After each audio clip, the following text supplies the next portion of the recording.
There's one thing I know. I know that you want the people in your company to be honest with you. You want them to tell you what they think, and you want to hear their opinions. The challenge is almost no one, if anyone, will ever really tell you what they think. They usually are saying things to themselves like, I can't tell the boss what I really think. If I do, I'll get fired. Why should I tell the boss what I think? They never listen. There isn't much upside to telling the boss what I think. I'll either get fired or yelled at. And if I tell the boss what I think, all that's going to happen is I'll get yelled at, or I'll get ignored, most likely ignored, probably not yelled at. So for an awful lot of business owners, it takes a true reorganization of how they think and act before any of their employees becomes brave enough to tell the boss what they really think.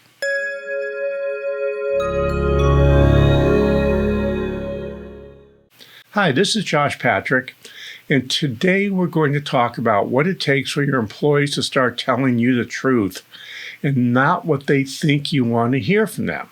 But the challenge is, no one comes to your company without having experiences at different companies and growing up in different situations and having different experiences while going to school. They've been given the message loud and clear that their superiors, whatever that means, teachers, bosses, parents, aren't really interested in their opinion. This belief could be very frustrating for you. Even if you're the best listener and have a culture where honesty is valued, new employees will take a long time before they believe what you're selling. You probably, and I agree, that it's very frustrating when the people who work with us won't tell us what they're really thinking. After all, it's their future as well as yours. And I know how important it is for you to get honest feedback from your staff. I'm sure the people who work with me don't always tell me what they think, especially if they believe they'll get pushback from me. And the truth is, when I push back, I don't push back gently or slowly. I'm pretty aggressive about how I push back. As much as I try not to be, it's just that, if you have an idea and you want me to do something and I disagree with it, I'm fine with you disagreeing with me. But what I really want you to do is I want you to come prepared to tell me why what you're thinking is correct and what I'm thinking is incorrect. And I just know how incredibly difficult that is for employees to do, and you should too. But at the same time, I've developed a few methods of getting real thoughts out of the folks who work with me. Number one, first, you need to take a long, hard look at your body language. You can't sit there and go like this and scowl at the people as they're talking to you. Nobody is going to tell you the truth when you do that. What you might want to do even is look at the body language that your employees or your staff members are using with you.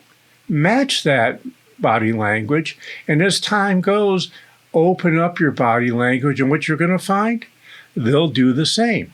Number two, next, make sure you tell the person you're talking with what you're noticing. If the person there is being closed and not being very open about what their body is saying or what their face is saying, you need to bring that up.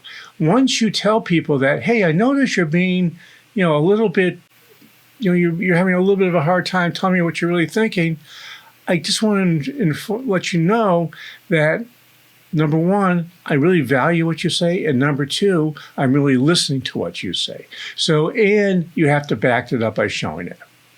And number three, make sure you listen and don't give negative feedback, at least not initially. Instead, thank them for honesty, and then make sure you get back to them about what your thoughts are and what you intend to do. And then you need to follow through. If you tell somebody, hey, that's a really good idea, and I think we should do it, and you never get around to it without telling the person why it's delayed, I can promise you they're never going to come and tell you anything they're thinking again. So that feedback loop is really important to fill. So it's important for you to realize how brave your people are when they tell you what they really think. It's important for us to appreciate the honesty and thank others when you get it. Even if the ideas are silly or you think they're stupid, you want to make sure you wait before criticizing. And if and when you do criticize, first start with a great big thank you for sharing, and then brainstorm about how the suggested change from your team member could actually happen. If you don't like the idea that they came up with, help them come up with an idea that you would be happy to do. After all, if they brought an issue to your attention, it's an issue. You may not think it's an issue, but I can promise you that for the person who brought it up to you, it's an issue to them. And if you don't do anything about solving that issue, they're never going to talk to you again. So, hey, I would love to have a conversation with you about getting honesty from your people. So feel free contacting me at jpatrick@stage2planning.com to set up a time for us to talk. In the meantime, if you're not ready to talk, download our free infographic on the Stage 2 decision process. It's a great tool to use when getting honest feedback from your staff. And while you're at it, scroll down and let me know what you think about getting your people to tell you the truth. Hey, this is Josh Patrick. You're at The Sustainable Business. Thanks a lot for stopping by. I hope to see you back here really soon.